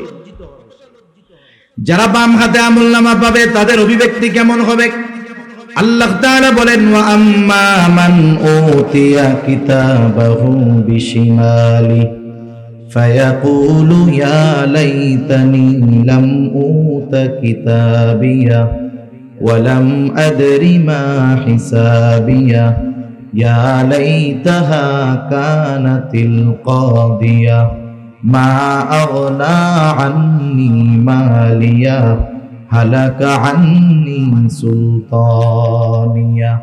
বাম হাতে যে আমলনামা পাবে সে বলবে, ইয়া লাইতানি লাম উতা কিতাবিয়া, হায় রে আমি যদি এই কিতাব না পাইতাম কতই না ভালো হতো। ওয়ালাম আদরি মা হিসাবিয়া, আমি যদি এই হিসাবটা না জানতাম কতই না ভালো হতো। ইয়া লাইতাহা কানাতিল কাদিয়া মা আগনা আন্নি মালিয়া হালাকা আন্নি সুলতানিয়া। ওই যে প্রথমবার মরছিলাম, ওই মরাটাই যদি আমার চূড়ান্ত মৃত্যু হয়ে যাইতো কতই না ভালো হতো। এবার আফসোস করবে, আরে আমার দুনিয়ার কোনো মাল আজকে কাজে আসলো না, আমার ক্ষমতা আমার কোনো কাজে আসলো না। তার মানে 2টা বিষয় এখানে উল্লেখ করার দ্বারা বোঝা যায়, একটা মানুষ অবাধ্য হয়ে যায় বিশেষ করে 2টা কারণে, যখন সে টাকাওয়ালা হয় আর যখন সে ক্ষমতাওয়ালা হয়। এই সমাজে যত অবাধ্য আছে দেখবেন এই 2টা বিষয়ের একটা তার মধ্যে আছে, নাইলে টাকা আছে নাইলে তার ক্ষমতা আছে। ও এই 2টো জিনিস দুনিয়াতে ব্যবহার করে সকল ধরনের পাপাচারে লিপ্ত হয়, আর এই 2টা জিনিসকে সে দুনিয়ায় পাওয়াকে গর্বের মনে করে। আর কিয়ামতের দিন এই মাল এবং ক্ষমতার জন্য যখন আমলনামা বাম হাতে আসবে, ওই দিন এই 2টার জন্য সে আফসোস করবে, আরে আমার মাল আমারে শেষ করে দিল, আমার ক্ষমতা আমাকে শেষ করে দিল। এজন্য আমরা যারা মাল নাই, ক্ষমতা নাই, সম্পদ নাই, ক্ষমতাও নাই, আফসোসের কোনো কারণ নাই। যদি আল্লাহ দেন বৈধ ওয়েতে, বৈধ পদ্ধতিতে, ওটা আমি দ্বীনের জন্য ব্যয় করব। মাল আছে দ্বীনের জন্য ব্যয় করব, ক্ষমতা আছে আমি দ্বীনের জন্য ব্যয় করব। কখনো অন্যায় কাজে যদি এগুলো ব্যবহার করি, কিয়ামতের দিন আমাকে আপনাকে এই মাল ক্ষমতার জন্য আফসোস করা লাগবে। এখন আসেন মূল কথা, যেই আয়াতগুলো তিলাওয়াত করলাম। আল্লাহ তাআলা বলেন কুল্লু নাফসিন বিমা কাসাবাত রহিনা, প্রত্যেকটা মানুষ তার কর্মের কারণে আবদ্ধ থাকবে। মুফাসসিরিনে কেরাম বলেন এখানে উদ্দেশ্য হলো বাম হাতে যারা আমলনামা পাবে তারা তাদের কর্মের কারণে জাহান্নামের মধ্যে আবদ্ধ থাকবে। ইল্লা আসহাবাল ইয়ামিন, তবে যারা ডান হাতে আমলনামা পেয়েছে তারা নয়, কারণ ডান হাতে যারা আমলনামা পাবে ঠিকানা হলো জান্নাত। এইবার জান্নাতি জান্নাতের মধ্যে, জাহান্নামী জাহান্নামের মধ্যে। জান্নাতে যাওয়া আর আগ পর্যন্ত জান্নাতীর টেনশন থাকবে, পেরেশানি থাকবে, কিন্তু জান্নাতে যাওয়ার পরে আর কোনো টেনশন থাকবে না। হাসরের ময়দানে কেমন চিন্তিত থাকবে মানুষ। আল্লাহ তাআলা বলেন ইয়াউমা ইয়াফিরুল মারউ মিন আখিহি ওয়া উম্মিহি ওয়া আবিহি ওয়া সাহিবাতিহি ওয়া বানিহি লিকুল্লি ইমরিইম মিনহুম ইয়াউমাইযিন শা'নুন ইউগনি। আল্লাহ তাআলা বলেন কিয়ামতের দিন ভাই ভাইয়ের থেকে পলায়ন করবে, ওয়া উম্মিহি ওয়া আবিহি, পিতামাতার থেকে পলায়ন করবে, ওয়া সাহিবাতিহি ওয়া বানিহি, দুনিয়ায় যেই স্ত্রী সন্তানের চেহারা দেখলে সারা দিনের ক্লান্তি নিমেষে দূর হয়ে যায়, ওই দিন সেই সন্তান থেকে পলায়ন করবে। কেউ চাইবে না পরিচিত কারো সাথে কারো দেখা হয়ে যাক। ওই দিন সকলে একে অপরের থেকে লুকায়া থাকবে, প্রত্যেকটা মানুষ নিজের চিন্তায় বিভোর থাকবে। শুধু তাই না, মানুষেরা এমনও বলবে আল্লাহ আপনি সারা দুনিয়ার সব মানুষকে জাহান্নামে দিয়ে হলেও আপনি আমাকে মাফ করে দেন। কতটা চিন্তিত থাকবে মানুষ। কিন্তু ওই মানুষটা যখন জান্নাতে যাবে, হাসরের ময়দানে কাউকে চিনতে পারবে না বা চিনবে না, কিন্তু জান্নাতে যাওয়ার পরে কাউকে সে ভুলবে না। দুনিয়ায় যার সাথে একদিন দেখা হইছে তাকেও জান্নাতে গিয়ে খুঁজবে, কিন্তু বলেন তো জান্নাতে গিয়ে সে সবাইকে খুঁজবে ঠিক, কিন্তু সব পরিচিত মানুষকে সে কি জান্নাতে পাবে? পাবে না। তাফসীর ইবনে কাসির সহ পৃথিবীর সব প্রসিদ্ধ তাফসীরের মধ্যে এসেছে যে আল্লাহ তাআলা জান্নাতি আর জাহান্নামীদের মধ্যে দেখা কথাবার্তার ব্যবস্থা করে দিবেন। এই যে জান্নাতি খুঁজতেছে মনে মনে, আল্লাহ তাআলা জানেন কি জানেন না, এখন দেখার ব্যবস্থা করে দিবে। যাদের খুঁজতেছো এরা কই একটু দেখো। জান্নাতি জাহান্নামীকে দেখবে। যদি বলেন কেমনে দেখবে, প্রযুক্তির এই জামানায় বোঝানো সহজ। আপনি তো আপনার আমেরিকা প্রবাসী ভাইটাকেও বাংলাদেশে বসে একেবারে কি করতেছে কি খাইতেছে সব দেখেন। যে আল্লাহ মানুষকে এই বুদ্ধি দিলেন, ওই আল্লাহ জান্নাতীদেরকে জাহান্নামীদেরকে দেখাবেন, এটা আল্লাহর জন্য কোনো ব্যাপারই না। জান্নাতি জাহান্নামের দিকে তাকায় দেখবে, আরে জাহান্নামের মধ্যে তার অনেক আপনজন, প্রিয়জন, বন্ধু বান্ধব, আত্মীয় স্বজন কঠিন শাস্তি ভোগ করতেছে। এই দৃশ্যটা দেখবার পর ওই ব্যক্তি, জান্নাতি ব্যক্তি আল্লাহর দরবারে কৃতজ্ঞতার মাত্রা বাড়ায়া দিবে, বলবে আল্লাহ আপনি যদি আমার প্রতি দয়া না করতেন হয়তো আজকে আমাকেও ওদের সাথে জাহান্নামে থাকা লাগতো। আবার জাহান্নামীও জান্নাতীকে দেখতে পাবে। জান্নাতীকে দেখবার পর সে দেখবে জান্নাতের মধ্যে তার অনেক আপনজন, প্রিয়জন, বন্ধু বান্ধব, আত্মীয় স্বজন জান্নাতি নাজ নেয়ামত ভোগ করতেছে, আর সে কঠিন আযাবের মধ্যে আছে। এই দৃশ্যটা দেখবার পর তার আফসোসের কারণ হবে, আফসোস হবে, আফসোস। আর ওই আফসোস তার যন্ত্রণা বৃদ্ধির কারণ হবে। কিসের আফসোস হবে? দুনিয়াতে একই বাজারে ব্যবসা করে, একই মাঠে খেলাধুলা করে, একই স্কুলে লেখাপড়া করে, সব সময় একসাথেই থাকে, কিন্তু একজন নামাজে যায় আর একজন নামাজে যায় না। আছে না নাই এরকম? এখন নামাজি বন্ধু তো জান্নাতে, বেনামাজিটা জাহান্নামে। ও এখন যখন তাকায় দেখবে বন্ধু জান্নাতের নিয়ামত ভোগ করে, তখন আফসোস করবে কি, হায় রে দিনের 18 ঘন্টা বন্ধুর সাথে থাকতাম, এই নামাজ পড়তে যাই তো সর্বোচ্চ 5 ওয়াক্ত মিলাইয়া 1 ঘন্টা, আরে এই 1 ঘন্টা সময় যদি ওর সাথে থাকতাম তাহলে আজকে আমি ওর সাথে জান্নাতে থাকতে পারতাম। আফসোস এটা কষ্টের কারণ হয়।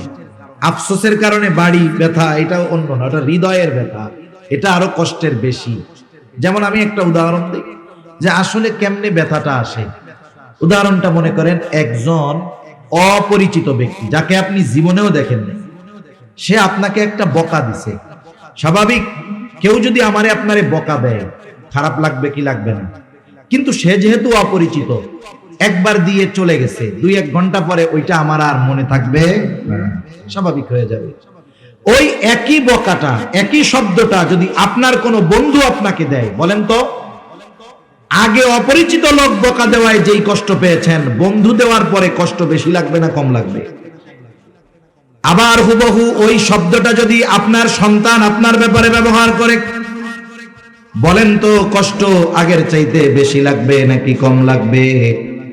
শব্দ এক, শুধুমাত্র ব্যক্তির পরিবর্তনের কারণে একটা সময় যদি সন্তান ওই শব্দটা বাবার জন্য বলে, ওই কথাটা কথা থাকবে না, বিষাক্ত তীর হয়ে বাবার বুকের মধ্যে বদ্ধ হবে।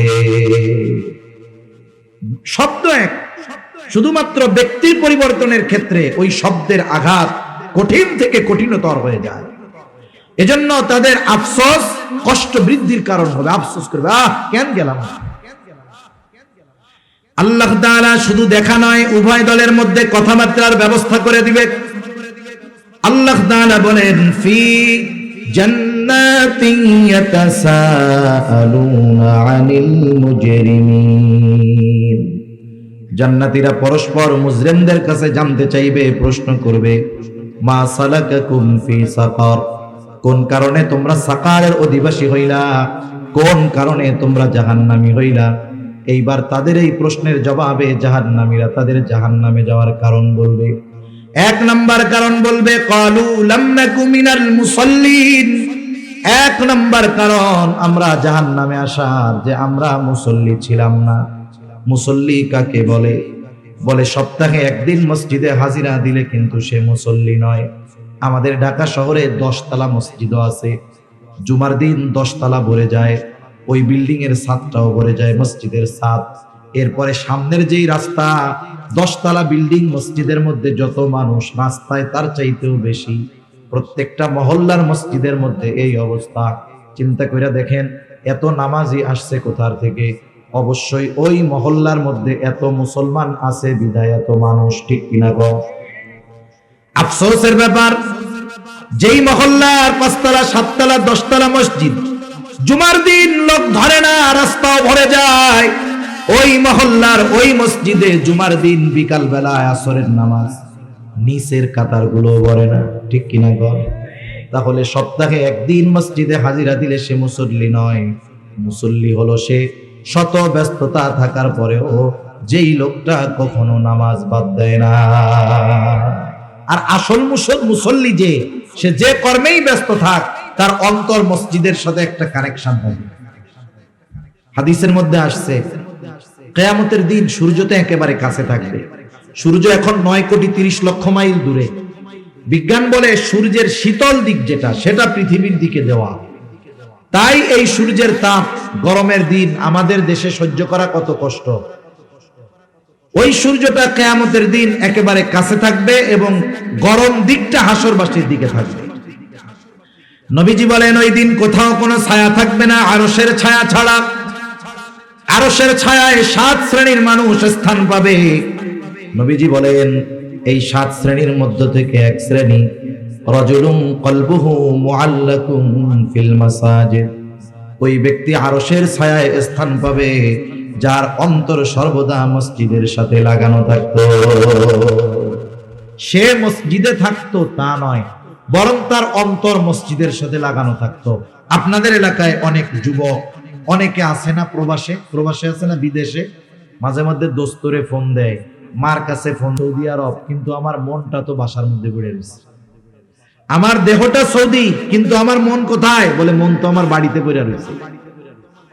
একজন মুসল্লি সে যেখানেই যাক না কেন, কর্ম করে, যা করে করুক, তার মন পড়ে থাকে মসজিদের সাথে। এজন্য সে যেখানেই যাক, যখনই নামাজের সময় হয়, সব ব্যস্ততাকে উপেক্ষা করে সে আগে মসজিদে গিয়ে হাজিরা দেয়, ঠিক কিনা বলে?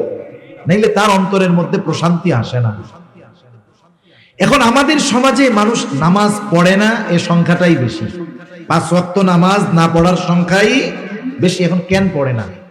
না পড়ার যে কারণগুলো, এর মধ্যে অন্যতম একটি কারণ, মানুষ রুজি রোজগার করতে গিয়া নামাজ পড়ার টাইম পায় না। সিএনজি ওয়ালাকে জিজ্ঞাসা করেন নামাজ পড়ো না কেন, বলে আমি তো গাড়ি চালাইয়াই শেষ করতে পারি না, নামাজ পড়বো কোন সময়। আপনি চাকরিজীবীকে জিজ্ঞাসা করেন নামাজ পড়তে পারো না কেন, বলে ডিউটি করেই শেষ করতে পারি না, নামাজ পড়বো কোন সময়। ব্যবসায়ীকে জিজ্ঞাসা করেন নামাজ পড়ো না কেন, বলে ব্যবসার ব্যস্ততা, কাস্টমারের চাপ, নামাজ পড়ার টাইমই পাই না। এইরকম কথা বলনেওয়ালা লোক সমাজে আছে না নাই? আপনাদের জিজ্ঞাসা করি, এই যে মানুষ কর্ম করে, পরিশ্রম করে, অবশ্যই শখে করে না, করে রিজিকের জন্য, ঠিক কিনা বলে? জীবন উপকরণের জন্য করে। এখন যেই রিজিক উপার্জন করতে গিয়ে নামাজ পড়ার সুযোগ পায় না, টাইম পায় না, একটু বুঝে থাকলে জবান খুলে জবাব দিবেন, বলেন তো মানুষগুলো যেই রিজিক অর্জন করতে গিয়ে নামাজ পড়ার টাইম পায় না, সেই রিজিকের মালিক কে? আরো জোরে বলেন না কে? তার মানে বোঝা গেল রিজিকের মালিক হলেন আল্লাহ। আমার কর্ম আমাকে রিজিক দেয় না, মূলত রিজিক দেন আল্লাহ। এখন বলেন, রিজিকের মালিক যদি রিজিক পাওয়ার পদ্ধতি বলে দেয়, এর চাইতে উত্তম পদ্ধতি আর কোনটা হতে পারে নাকি? আমরা ইমানদার, আমরা শুধু কর্মের উপরে ডিপেন্ড করব না। শুধু কর্মের উপরে ডিপেন্ড করে তাকদীর, ভাগ্যকে অবিশ্বাস যারা করে, এরা যত উন্নত বিশ্বের লোক হোক না কেন, এরা হতাশা, ডিপ্রেশন, টেনশনে ভুগে বেশি। আর ইমানদার যখন চেষ্টা কইরা না পায়, কয় তকদিরে ছিল না, পাই নাই, সব শেষ, টেনশন সব কি মুহূর্তের ভিতরে শেষ। এখন রিজিকের মালিক আল্লাহ, আমার কর্ম আমাকে রিজিক দেয় না, রিজিকের মালিক আল্লাহ, আল্লাহ তাআলাই রিজিক দেন। মনে রাখবেন, আমরা আমরা আমরা আমাদের কর্মের মাধ্যমে কিছু পাইতে পারি, কিন্তু ওটার মধ্যে বরকত থাকবে না। কিন্তু আল্লাহ তাআলা যদি দেন, তার শর্ত ঠিক যদি রাখি আমরা, আল্লাহর পক্ষ থেকে যেই রিজিক আসবে, ওটা যদি অল্প হয়, ওর মধ্যে বরকত থাকবে, ঠিক কিনা বলেন? এখন আসেন, রিজিকের মালিক, রিজিক পাওয়ার পদ্ধতি কি বলেছেন? আল্লাহ তাআলা বলেন, ওয়া'মুর আখলাকা বিস-সালাতি ওয়াসতাবির আলাইহা লা নাসআলুকা রিজকা। আল্লাহ রাব্বুল আলামিন বলেন, ওয়া'মুর আখলাকা বিস-সালাতি ওয়াসতাবির আলাইহা। আল্লাহ তাআলা বলেন, তুমি তোমার অধীনস্থদেরকে নামাজের আদেশ করো, তুমিও তার উপরে অটল থাকো। আমি যদি আল্লাহর পক্ষ থেকে যদি বরকতময় রিজিক আশা করি, তাহলে এক নাম্বার, আমাকে তো নামাজি হতেই হবে, ঘরের মানুষদেরকেও নামাজি বানাতে হবে। ওয়া'মুর আহলাকা বিস-সালাহ, মনে রাখবেন, আপনি একা নামাজি, তাহাজ্জুদ, তাওয়াবিন, ইশরাক বাদ দেন না, কিন্তু আপনার ঘরের ছেলেটা নামাজ পড়ে না, আপনার মেয়েটা নামাজ পড়ে না, আপনার স্ত্রী নামাজ পড়ে না, আপনি দ্বীনের উপরে চলেন, কিন্তু আপনার পরিবার পরিজন দ্বীনের উপরে চলে না। মনে রাখবেন, আপনার অধীনস্থ মানুষগুলো বদ্দীন হওয়ার কারণে আল্লাহ তাআলা আপনার রিজিককে সংকুচিত করে দিবে। এজন্য আপনার রিজিকে বরকত আসার অন্যতম মাধ্যম আপনার পরিবারও দ্বীনদার হতে হবে। অনেক মানুষ আছে মাঝে মধ্যে আমাদের সাথে মেসেজ দেয়, ফোন দেয়, প্রবাস থেকে দেয়, যে হুজুর এত ইনকাম করি, বরকত নাই। তা আমি আবার মাঝে মধ্যে জিজ্ঞাসা করি, প্রবাসে যারা থাকে এদের 3টা রোগ বেশি থাকে। কয়টা রোগ?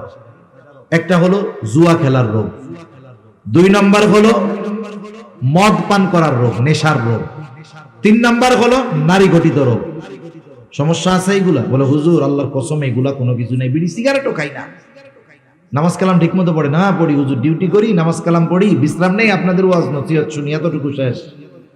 আমি আবার কয়েকজনকে জিজ্ঞাসা করেছি, আপনার তো সব ঠিক আছে, তা ঘরের অবস্থা কি, বাড়ির অবস্থা কি? বলে হুজুর এই কথা আর বলবেন না, বেতন পাঠাইতে দেরি, মার্কেটে যাইতে দেরি হবে না, এত ফোন দিয়া বিদেশের থেকে আমি জাগাই, ফজরের নামাজের জন্য পড়ে না, ছেলেটা কথা শুনে না, মেয়েটা নামাজ পড়ে না। আমি কয়েকজনরে এরকম বলছি, ভাই আপনি তো ছিদ্র কলসে পানি ঢালতেছেন, কিয়ামত পর্যন্ত হায়াত পাবেন, ঢালতে থাকবেন, কিন্তু কখনো ভর্তি হবে না। সেজন্য আপনি আপনার পরিবারকে আগে দ্বীনের মধ্যে আনেন, লক্ষ টাকা নয়, অল্প টাকাও যদি হয় আল্লাহ তাআলা বরকত দিয়ে দিবে ইনশাআল্লাহ। আপনি দেখেন তো, এই সমাজে সবচাইতে কম উপার্জন হলো ইমাম সাহেব, মাদ্রাসার শিক্ষক, মুয়াজ্জিন, এনাদের। যদিও ইমাম, নেতা নাম, কিন্তু বেতন নাই। ওনাদের পরিশ্রম হিসাবে ওনাদের সম্মানই বাস্তবেই কম। ওনাদের ডিউটি কোনো সরকারি ছুটির দিন নাই, একেবারে প্রত্যেক দিন 24 ঘন্টা ডিউটি। যেই দিন আপনার চাকরি ছুটির দিন শুক্রবার, ওই দিন ওনারারও ডিউটি বেশি, ঠিক কিনা বলেন? সেই অনুযায়ী বাস্তবতা হলো ওনাদের যেই সম্মানই একেবারে কম। এই সমাজে একটা রিক্সাওয়ালাও যদি মোটামুটি 10-12 ঘন্টা রিক্সা চালায়, কমপক্ষে মাসে 30,000 টাকা উপার্জন করতে পারে। কিন্তু বাস্তবতা হলো আমাদের রাজধানী ঢাকা শহরের বড় বড় মসজিদগুলোর মধ্যেও ইমামের বেতন 30,000, এটা হাতে গোনা কয়েকটা মসজিদে হবে। অধিকাংশ 15 থেকে 20-এর মধ্যে। আপনাদের কি মনে হয় যেই বাজার দর, যেখানে 1 কেজি খেজুরের কম দামি খেজুর, ওইটার মধ্যেই 220 টাকা ট্যাক্স, আর বেশিটার কথা তো বাদ দিলাম।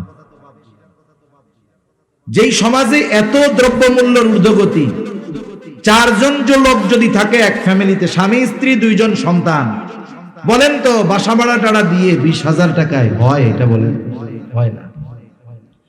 এরপরেও দেখবেন কোন ইমাম অল্প উপার্জন হলেও কখনো অভাবে পড়ে না। মানুষের কাছে এসে বলে না যে আমার সব শেষ হয়ে গেল। যদিও উপার্জন কম, বলে বরকত আছে। বরকতটা কেমনে হয়? হওয়ার কারণটা কি? একজন ইমাম, আপনি কখনো ইমামের ঘরে তার যে ওয়াইফ, সে বেনামাজি হয় না। ইমামের ঘরের ওয়াইফ সে নামাজি হয়। ইমামের ঘরে তার মা বাবা থাকলে নামাজি হয়। ইমামের ঘরের সন্তানগুলো নামাজি হয়। ওই ইমামের ঘরে, মুয়াজ্জিনের ঘরে যেই ছোট বাচ্চাটা থাকে, 2 বছরের বাচ্চা, ল্যাংটা, মা বাপরে নামাজ পড়তে দেখলে ও সেজদা দিয়া পড়ে। যেই ঘরে ওই নাবালক বাচ্চাটাও আল্লাহর কুদরতি কদমে লুটায় পড়ে, আল্লাহ তাআলা উপার্জন অল্প হলেও ওই উপার্জনের মধ্যে আল্লাহ তাআলা বরকত দিয়ে দেয়। বরকত 2 ভাবে হয়। একটা হলো স্বয়ং বস্তুর মধ্যে আল্লাহ তাআলা বরকত দিয়ে দেন। আল্লাহ পারেন তো? অবিশ্বাসের কোনো সুযোগ আছে? যেমন খন্দকের যুদ্ধের সময় সবাই পরীক্ষা খনন করতেছে, সব সাহাবায়ে কেরাম ক্ষুধার্ত, নবীজি পেটের মধ্যে 2টা পাথর বাঁধছে। আরে আমি কালকে একটা ছবি দেখলাম, গাজার একটা ছেলে, একটা ছবি দেখলাম, পেটের মধ্যে পাথর বাইদা রাখছে ক্ষুধায়। আমরা মুসলিম উম্মাহ কি জবাব দিব যে আল্লাহ তাআলার কাছে? মনে রাখবেন, আজকে যদি আমরা আমাদের ভাইকে বাঁচানোর জন্য ঐক্যবদ্ধ না হই, একত্রিত না হই, তাদেরকে যদি সাহায্যের জন্য আমরা ঐক্যবদ্ধভাবে এগিয়ে না যাই, একদিন আমাকেও বাঁচার জন্য একা দাঁড়াতে হবে, কেউ আমার আপনার পাশে আসবে না। এই যে রমজান মাস আসতেছে, গোটা আরবে যেই পরিমাণ খাবার অপচয় হয়, ওই পরিমাণ খাবার যেটা প্রতি বছর শুধুমাত্র আরবে অপচয় হয়, ওটা যদি আফ্রিকা মহাদেশে দিয়ে দেওয়া হতো, আফ্রিকা মহাদেশের মানুষের খাবারের কষ্ট দূর হতো। এই রমজান মাস কত খাবার অপচয় হবে।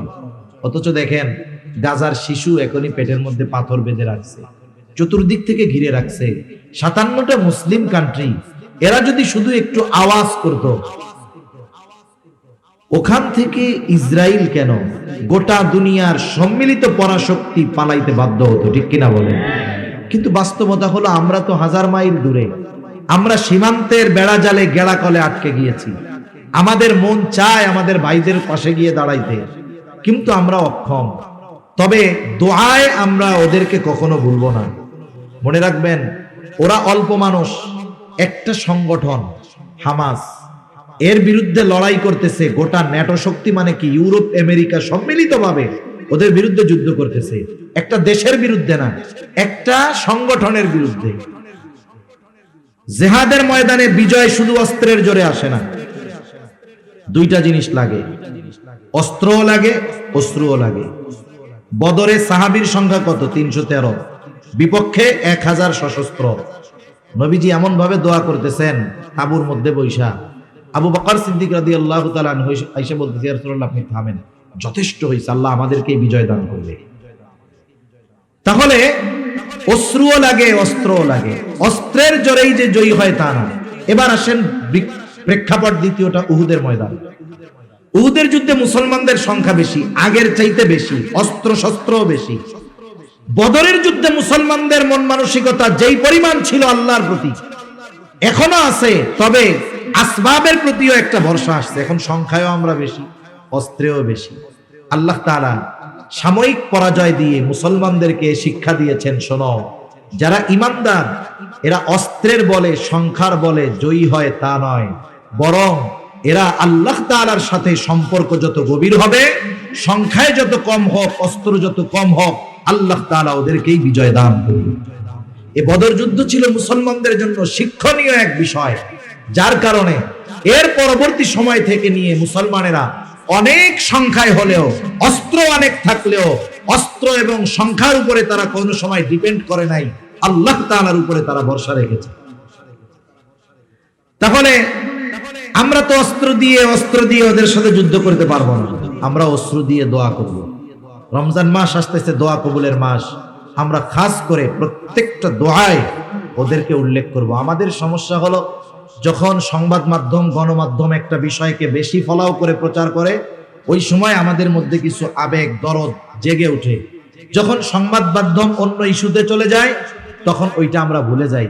কিন্তু তাদের অবস্থা তো ওইরকমই আছে, আরো কষ্ট হচ্ছে। জানেন কয়েকদিন আগে কি হয়েছে? খাবারের অভাব, গোটা দুনিয়ায় যখন খাবারের অপচয়, তারা খাবারের অভাবে আছে। কত বড় খারাপ এই ইহুদি জাতি! ওরা একটা জায়গায় মানুষদেরকে খাবার দিবে, ত্রাণ দিবে, স্বাভাবিক খাবারের অভাব, সব শিশুরা, মহিলারা, বৃদ্ধরা, পুরুষেরা সব এক জায়গায় একত্রিত হয়েছে। আপনারা এপ্রিল ফুলের ইতিহাস জানেন না? এপ্রিল ফুল, 1 এপ্রিল অনেক মুসলমানের সন্তানেরা মেসেজ দিবে বোকা বানানোর জন্য। এপ্রিলের বোকা, এটা তো মুসলমানদেরকে বানানো হয়েছিল। স্পেন যখন মুসলমানদের হাতছাড়া হয়ে গেছে, ওই জালেমরা বলছে যে তোমরা এক কাজ করো, তোমরা যারা মসজিদের মধ্যে যাবা তোমরা নিরাপদ। আর এক গ্রুপকে বলছে যারা নৌকায় ওই পাড়ে চলে যেতে চাও তারা নিরাপদ। এরা কি করলো? যাদেরকে সাগর পথে পাঠাইছে এদের নৌকাগুলো ছিদ্র করে দিয়েছে, সমুদ্রে ডুবে অনেক মুসলমানেরা মারা গেছে। মসজিদের মধ্যে যারা ঢুকবা তোমরা নিরাপদ, ওরা চারদিক দিয়ে আটকিয়ে মসজিদের মধ্যে আগুন ধরায় দিয়েছে। এই যে মুসলমানেরা যে বোকা হইছে, মসজিদে ঢুকছে বাঁচার জন্য, আর ওরা মেরে ফেলতে পারছে, এটা ওদের আনন্দের বিষয়। আর এই বিষয়গুলো আমাদের মুসলমানের সন্তানেরা না জেনে 1 এপ্রিল বন্ধুরে মেসেজ পাঠাবে, ফাঁকা মেসেজ, বলদ বানানোর মেসেজ, এগুলো আমরা করব না। এই সব গাজার মানুষেরা এক জায়গায় একত্রিত হয়েছে, কিসের জন্য? বলে কিছু খাবারের জন্য। এইটাকে ইসরায়েলিরা সুযোগ মনে করে ওই জায়গায় বোমা হামলা করছে। কতটা অমানবিক হতে পারে, কতটা অমানুষ হতে পারে, কতটা নৃশংস হতে পারলে এই ধরনের কাজ একটা জাতি করতে পারে। ওদের জন্য হেদায়েতের দোয়া আর কি করব, মুখ দিয়ে হেদায়েতের দোয়া আসে না, এখন ডাইরেক্ট ধ্বংসের দোয়াই করতে মন চায়, ঠিক কিনা বলে? একটা বিষয় হলো তাদের এই অবস্থা, আমরা সহযোগিতা করতে পারতেছি না, কমপক্ষে যদি প্রতিদিন দোয়া না করি, আল্লাহর দরবারে ধরা খেয়ে যেতে হবে।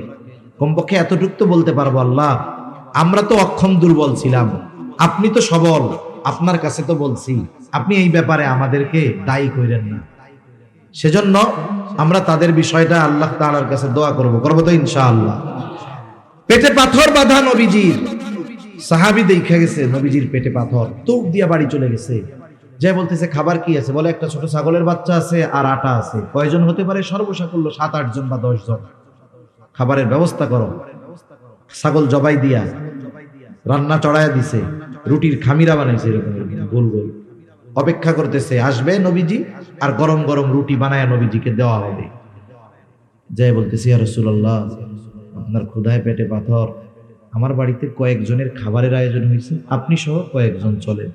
নবীজি করলেন কি, সবাইরে একসাথে ডাক দিলেন, 1000-এর উপরে সাহাবী, সবাইরে। এখন বলতেছে অবস্থা কি? খাবার হলো 10 জনের, যাচ্ছে কত? 1000-এর উপরে, প্রায় 1200। দৌড়িয়ে চলে গেছে আগে, যে অবস্থা তো এই। যাই বলছি নবীজিকে এরকম, আর উনি সবাইকে নিয়ে আসতেছে। মহিলার কি ঈমান, কি ইয়াকিন! বলে নবীজি আসতে বলছে? বলে হ্যাঁ আমি নবীজিরে বলছি, নবীজি বলছে সবাই চলো। বলে তাহলে তোমার টেনশন করার কোনো দরকার নেই। সুবহানাল্লাহ। নবীজি গেছেন, নবীজিকে অবস্থা বলা হয়েছে, নবীজি বলতেছেন ঢাইকা রাখো, তরকারির পাত্র ঢাকো, এইবার রুটির খামিরা যেগুলো গোল গোল বানানো হয়েছে ঢেকে রাখো। ঢেকে রাখছে, নবীজি নিজ হাতে বের করে দেন, তরকারি উঠায় দেন, ওপাশ দিয়ে রুটি বানিয়ে দেওয়া হয়, দলে দলে ঢুকে খায় আর বের হয়ে যায়, খায় আর বের হয়ে যায়। যেই খাবার 10 জনের না হওয়ার কথা, 1000-এর উপরে সাহাবীকে আল্লাহ রাসূল সাল্লাল্লাহু আলাইহি ওয়াসাল্লাম নিজ হাতে আপ্যায়ন করেছেন। সুবহানাল্লাহ।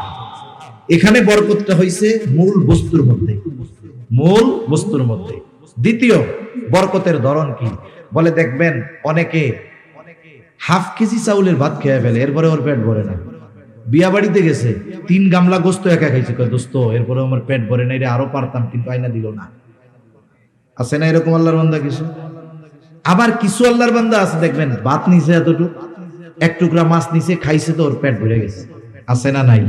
মনে রাখবেন আল্লাহ তাআলা স্বল্প ব্যয়ের মাধ্যমেও বরকত দান করে।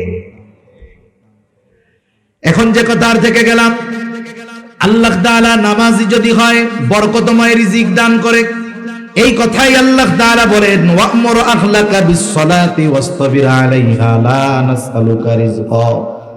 তোমার অধীনস্থদের নামাজের আদেশ দাও, তুমিও তার উপরে অটল থাকো। বান্দা আমি তোমার কাছে রিজিক চাই না, বরং তুমি নামাজি, তোমার ঘরের মানুষ নামাজি, তোমরা যদি সকলে মুসল্লি হয়ে যাও, আল্লাহ তাআলা বলেন নাহনু নারযুকুকা, মুসল্লি হওয়ার কারণে আমি আল্লাহ তোমাদের রিজিক দিয়া দিব।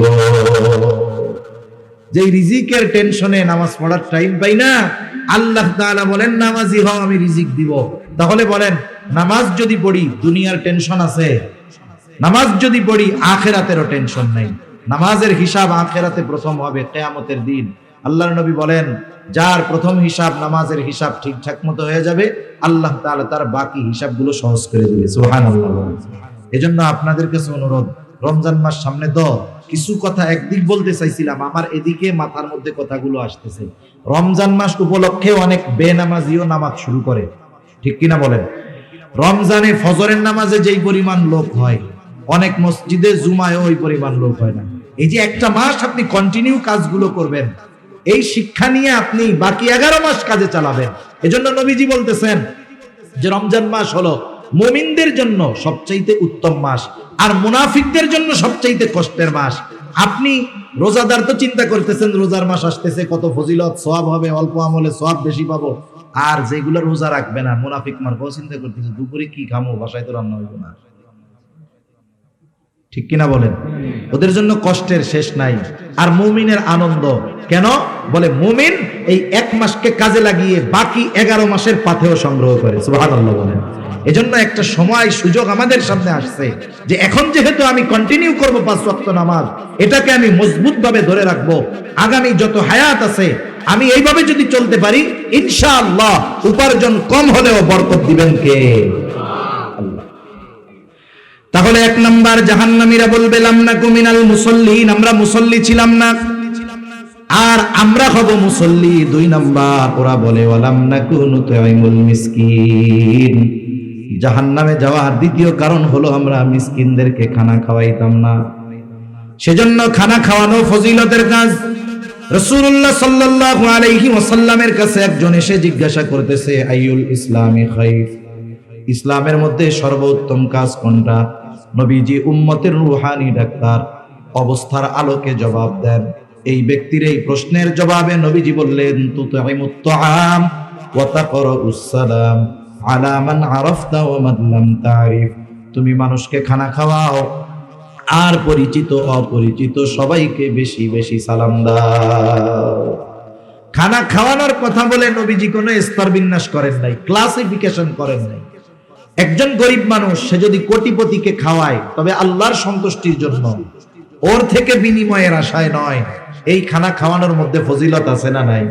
আত্মীয় স্বজন দাওয়াত দিয়ে বউভাত খাওয়ান, ফজিলত আছে না নাই? বউভাত খাওয়াইয়া যদি কেউ টাকা নেয়, ফজিলত আছে না নাই? এ কাম আসেনি? টাকা পয়সা নেয় না খাওয়াইয়া দাওয়াত দিয়া? নেই তো। কয় হুজুর ফজিলত নাই, কে কইছে? টাকা পয়সা পাইলাম এটা ফজিলত না, এটা তো নগদ ফজিলত। খবরদার, আমি যাকে দাওয়াত দিব তাকে আল্লাহর জন্য দাওয়াত দিব। আমি আমার কার্ডে লিখে দিব যে কোনো গিফট গ্রান্ট করা হবে না, আল্লাহর জন্যই আপনাকে দাওয়াত দিয়েছি। সাহাবায়ে কেরাম খাওয়াইয়া কি বলতো? ইন্নামা নুতঈমুকুম লিওয়াজহিল্লাহ, আমরা তোমাদেরকে খানা খাওয়াইছি কার জন্য? যেহেতু আল্লাহর জন্য খাওয়াইছি, লা নুরিদু মিনকুম জাযাআ ওয়ালা শুকুরা, তোমাদের কাছে বিনিময় তো চাই না, তোমরা খেয়ে আমার কৃতজ্ঞতা প্রকাশ করো এটাও চাই না। কেন? বলে খাওয়াইছি আল্লাহর কৃতজ্ঞতা প্রকাশ করো, খাওয়াইছি আল্লাহর জন্য, বিনিময় যিনি দিবেন তিনি কে? সেজন্য আমরা মানুষকে দাওয়াত দিয়ে খাওয়াবো, দুনিয়ার স্বার্থে নয়, আল্লাহর জন্য। এখন যদি আমার সাধারণভাবে খাওয়াইলে ফজিলত, এখন বলেন যার খাবারের প্রয়োজন খাবারের অভাব যার, তাকে যদি খাওয়ানো হয় ফজিলত বেশি না কম? এজন্য অসহায় মিসকিন দরিদ্র যারা আছে তাদেরকে আমরা খানা খাওয়াবো। আবার দেখেন প্রতিবেশী যদি অভাবী হয়, এক্ষেত্রে খানা খাওয়ানো শুধু ফজিলতের বিষয় নয়, ঈমান সম্পৃক্ত বিষয়। কারণ নবীজি বলেন, লাইসাল মুমিন আল্লাযী ইয়াশবাউ, ওই ব্যক্তি মুমিন নয় যে পেট পুরে খায় আর তার প্রতিবেশী অভুক্ত ঘটায়।